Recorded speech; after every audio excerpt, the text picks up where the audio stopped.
এই মুহূর্তে কৃষি বিপণন মন্ত্রী বেচরাম মান্না সাংবাদিক বৈঠকে রয়েছেন, সরাসরি চলে যাব সেখানে। ছিল 63,05,000 মেট্রিক টন।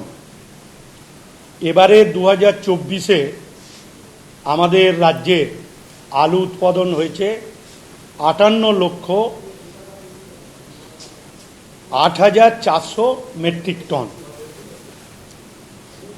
আপনারা ইতিমধ্যেই জানেন যে দানা, ঝড় এবং বৃষ্টির জন্য নতুন আলু চাষ 15 দিন পিছিয়ে গেছে। অর্থাৎ যে নতুন আলু আমরা ডিসেম্বরের 20-25 তারিখে পেতাম, সেটা পেতে জানুয়ারির 10 থেকে 15 তারিখ পর্যন্ত অপেক্ষা করতে হবে। এবং উত্তরবঙ্গে যে নতুন আলু পাওয়া যায় সেটা উত্তরবঙ্গেই খরচ হয়ে যায়। তাই স্বাভাবিক কারণে আমাদের আজ থেকে 40 থেকে 45 দিন এই পুরানো আলুকে আমাদের চালাতে হবে। রাজ্যে প্রতিদিন আলুর যে খরচ হয় তা হচ্ছে 18,000 মেট্রিক টন। তার মধ্যে এই 18,000 মেট্রিক টনের মধ্যে কলকাতাতেই খরচ হয় 5,000 মেট্রিক টন।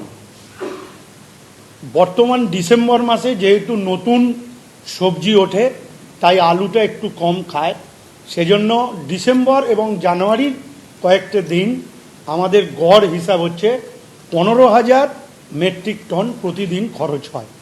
সেক্ষেত্রে 6,02,000 মেট্রিক টন যে আলু আমাদের রয়েছে, সেই আলু 40 বা 45 দিনের খরচের ক্ষেত্রে আমাদের সাফিসিয়েন্ট।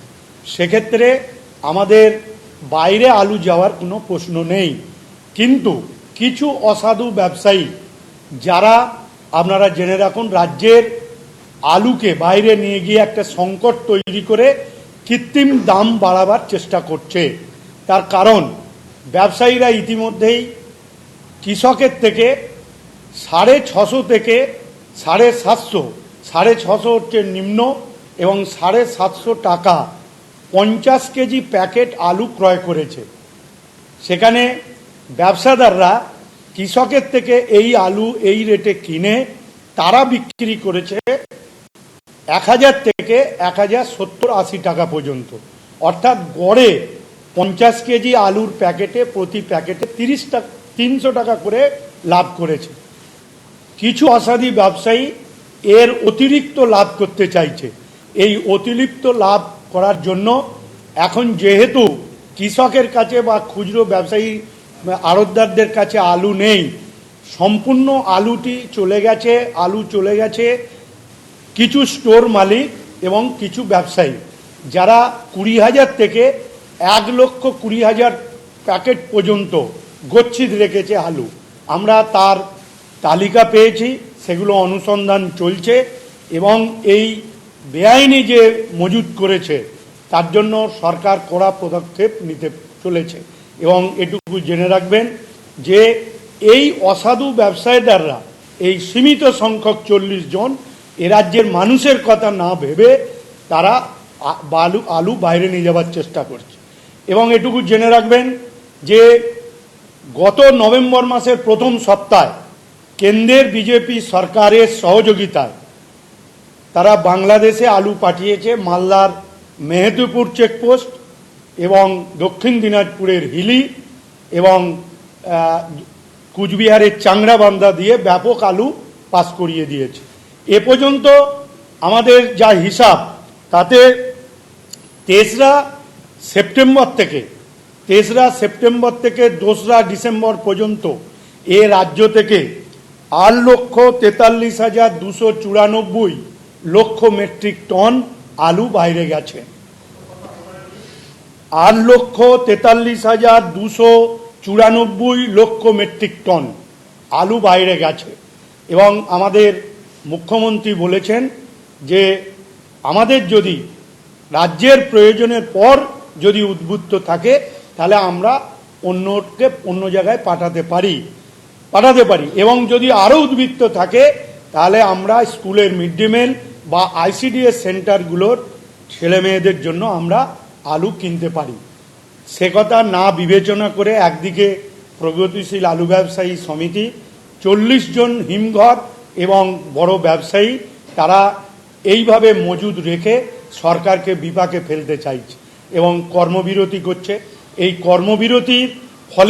কর্মবিরতির ফলে মানুষকে একটা অসুবিধার পরিস্থিতিতে ফেলার জন্য চক্রান্ত করছে, কিন্তু সরকার বদ্ধপরিকর। তারা কর্মবিরতি, ধর্মঘট এগুলো সিপিএমের রাজত্বেই মানায় এবং সিপিএমেরই এটা করে থাকে। আমাদের আশঙ্কা যে প্রগতিশীল আলু ব্যবসায়ীর মধ্যে কিছু সিপিএমের ইন্ধন এবং সিপিএমের কিছু নেতা এটা রাজ্যকে বিপাকে ফেলার জন্য আলুর কৃত্রিম ক্রাইসিস সৃষ্টি করে তারা দাম বাড়িয়ে রাজ্যের মানুষকে বিপাকে ফেলতে চাইছে এবং রাজ্যকে অপদস্থ করতে চাইছে।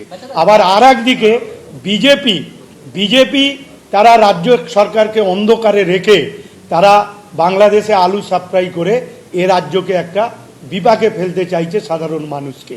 তাই আমরা এর তীব্র প্রতিবাদ করছি এবং আপনারা জানেন যে কলকাতা সহ সারা রাজ্যে সুফল বাংলা প্রায় 600টি কাউন্টার থেকে আমরা কলকাতায় 26 টাকা কেজি দরে, জেলাগুলোতে আমরা 25 টাকা কেজি দরে সাপ্লাই দিচ্ছি এবং পরিবর্তিত পরিস্থিতিতে আপনারা জানেন যে আমরা আরও আলুর যোগান যাতে ঠিক থাকে, দামটা যাতে আরও নিয়ন্ত্রণে হয়, আমাদের দপ্তর এবং জেলার ডিএমরা সক্রিয় এবং আমরা রাজ্যের এই আলুর যোগানকে আমরা যোগান দেবো, মানুষ যাতে সস্তায় পায় এটুকু জেনে রাখবে। দাম কবে নিয়ন্ত্রণে?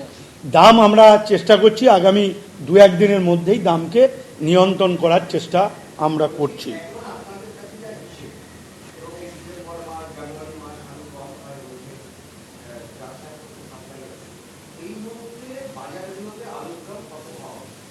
দেখুন, আমরা বারবার রাজ্যের মাননীয় মুখ্যমন্ত্রী তিনি আমাদের সেপ্টেম্বর মাসে টাস্কফোর্সের বৈঠকে ছিলেন। পরপর 4টি টাস্কফোর্সের বৈঠক হয়েছে মুখ্য সচিবের নেতৃত্বে।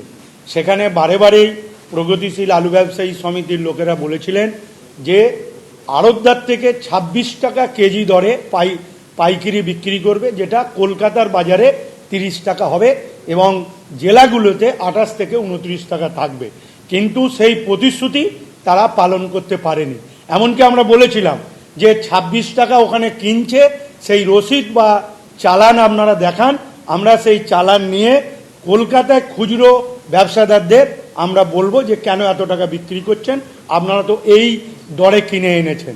কিন্তু সেই চালানও দিতে পারেনি এবং আড়ত থেকে যারা পাইকারি রেটে কেনে তাদের তালিকা এবং ফোন নম্বর দেওয়ার কথা বলা হয়েছিল, প্রগতিশীল আলু ব্যবসায়ী সমিতি সেটা দিতে পারেনি। তারা রাজ্য সরকারকে কোনো সহযোগিতা করেনি প্রতিশ্রুতি দিয়ে, উপরন্তু রাজ্য সরকারকে এই কর্মবিরতি এবং বন্ধের নামে একটা বিপাকে ফেলতে চাইছে। রাজ্য সরকার পরিবর্তিত পরিস্থিতিতে যে কোনো পরিস্থিতি মোকাবেলা এবং কড়া ব্যবস্থা নেওয়ার জন্য রাজ্য সরকার প্রস্তুত রয়েছে।